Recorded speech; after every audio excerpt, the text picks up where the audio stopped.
The electric vehicle boondoggle, guys. Today's redacted story, March 24th, 2024, on the electric car scam by the Biden administration and other administrations, including Trudeau.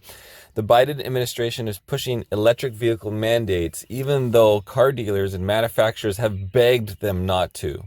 The new rules unveiled on Wednesday set the strongest ever pollution standards, which many are calling a cover to eliminate gas-powered cars. Here is voice of the customer, guys. evvoiceofthecustomer.com. Let our customers' voices be heard. Over 5,000 dealerships reflecting the voice of our customers, representing all major vehicle manufacturing brands spanning 50 states, are calling on President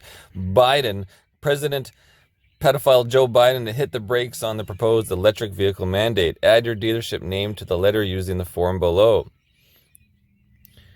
And here's a little update. In November of 2023, a letter was sent to Biden signed by nearly 4,000 dealerships representing every major auto brand in all 50 states. The letter asked the president to tap the brakes on proposed Environmental Protection Agency EPA's regulation that would mandate a dramatic shift to battery electric vehicles, BEVs, increasing year after year until 2032, when 2 out of every 3 vehicles sold in America would have to be battery electric. Yeah, this is just... You know how Trudeau's killing Canada? Biden is killing the USA. Of course, people don't want electric cars. They know they don't work. And of course, this is also the fact that they actually don't do anything for the environment. So this whole mandate is based on Biden bullshit. We're called bullshit, guys, because, so cars are limited to how much CO2 they can pump out per mile, but there's no limit on how much CO2 or whatever emissions can be created or pumped out from the diesel generators and whatever power grids are used to charge those electric vehicles, let alone the emissions and the product used to create those batteries.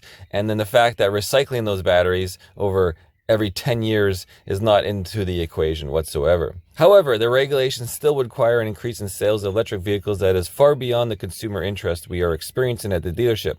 Despite generous government, manufacturer, and dealer incentives, again, our tax dollars paying for these cars, guys, our customers continue to bypass EVs over concerns about affordability, charging infrastructure, performance in cold weather, and resale value.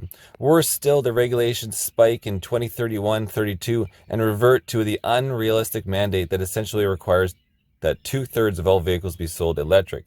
The EV mandate is not the result of an open congressional debate. This is unelected Washington bureaucrats dictating what kind of vehicles Americans can buy. We agree with the NADA and urge the administration to track EV sales versus projections and make necessary adjustments to reflect consumer demand. We can take some solace in knowing that the voice of our customers broke through enough to convince the Biden administration to moderate the mandate in the early years, but sadly the regulation stubbornly hangs on to an EV mandate that is clearly disconnected from the realities of the marketplace and the voice of the customer. Here's the letters you can view. Dear Mr. President, I'll just kind of skim over it. Your administration has proposed regulations that will essentially mandate a dramatic shift. Yes, we've already 2 out of every 3 vehicles. Okay, we've pretty much gone over this. Mr. President, no government agency, no think tank, and no polling firm knows more about the automobile customer than us. We talk to customers every day. As retail automotive dealerships, we are agnostic as to what we sell. Our business is to provide customers with vehicles that meet the needs of their budget and lifestyles. Some customers are in the market for electric vehicles, and we are thrilled to sell them, but the majority of customers are simply not ready to make the change. They are concerned about the BEVs being unaffordable. Many do not have garages for home charging or easy access to public charging stations. Customers are also concerned about the loss of driving range in cold and hot weather. Some have long daily commutes and don't have the extra time to charge the battery. Truck buyers are essentially put off by the dramatic loss of range when towing. Today's current technology is not adequate to support the needs of the majority of our consumers. Many of these challenges can and will be addressed by our manufacturers, but many of these challenges are outside of their control. Reliable charging networks, electric grid stability, sourcing of materials, and many other issues need to be resolved. And finally, many people just want to make their own choice about what vehicle is right for them. Mr. President, it is time to tap the brakes on the unrealistic government electric vehicle mandate. Allow time for the battery technology to advance. Allow time to make BEVs more affordable. Allow time to develop domestic sources for the minerals to make batteries. Allow time for the charging infrastructure to be built and prove reliable. And most of all, allow time for the American consumer to get comfortable with the technology and make the choice to buy an electric vehicle. Blah, blah, blah. Sincerely supporting dealerships. And moving on to letter number 2, Mr. President Pedophile Biden. Electric vehicles represent just 8% of vehicles sold in 2023. The proposed regulation requires that 60% of vehicles sold in 2030 be battery electric, and 2 out of every 3 by 2032. I'm just kind of hinting over some of this stuff. Despite the $7.5 billion allocated 2 years ago to build public electric vehicle charging stations, just 3 have been opened to date. Holy crap, guys, look at that. So $7.5 billion of our tax dollars, or American tax dollars, was allocated 2 years ago to build public electric vehicle charging stations.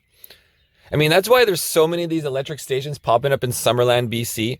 Little cities will jump on this, oh, we can use this government money and we'll build charging stations near Summerland Resort. We'll have charging stations in Summerland Town. There'll be like 50 charging stations in a town of 500, right? And then none of them are being used. They're all just sitting there empty, guys. And then the homeless are running around from Penticton. It's hilarious, but what a waste. And nothing's been done. It's all lost in the management. Management takes 80% of everything, guys, and 20% for building. It's a rough estimate. Yeah. Based on the government's estimate, 2.8 million public chargers will be needed by 2032, but only 170,000 public chargers exist today. Wow, 2.8 million versus 170,000 from today. That means 800 new chargers would have to be built every single day for the next 9 years. Clearly, this is not even in the realm of possibility. And then the top one I skipped over. The number of electric vehicles that qualify for the 7,500 Democrat tax credit in 2024 is less than half the number that qualified in 2023. Only 19 versus 43 last year. New rules disqualify vehicles that rely heavily on components and minerals from China, which currently dominates the supply chain for batteries. Yeah, the cost premium for electric vehicles is a major factor for consumers. And the loss of those credits is bound to depress consumer demand in 24 and beyond. Yeah, okay. At the end, Mr. Biden, we share your belief in electric vehicles. Sure they do. And only ask that you not accelerate into the future like this. Blah, blah, blah. So back to the original story, guys. Redacted. The new standards were announced by the EPA that limits the amount of CO2 per mile that cars can emit by 2027. Since gas-powered cars cannot meet those standards, it would push up the number of EVs that manufacturers have to make to hit averages. The problem is EVs don't sell, so car makers would have to make more cars that people don't want in order to meet all those standards. According to the Wall Street, EVs made up less than 8% of new auto sales last year, and more than half were Teslas. EPA claims the rule preserves, quote, consumer choice because hybrids and plug-in hybrids can help meet the standards in the early years, but automakers will have no choice but to limit gas-powered and increase EV production to meet the mandates. The only choice Americans will have is the future is electric. House Speaker Mike Johnson called these new rules, quote, misguided. He said, this is another radical anti-energy crusade that will limit consumer choices, raise costs on American families, and devastate auto manufacturers. More regulations and higher costs are the opposite of what our country needs. I urge President Biden pedophile to reverse course and do so immediately. End of story. Ernie Racing News, guys. Make sure to share, like, and subscribe. Try to get this in the CensorTube algorithm. Cheers. Oh yeah, and hit that bell button if you're not subscribed to subscribe to all so you actually get the notifications. Over.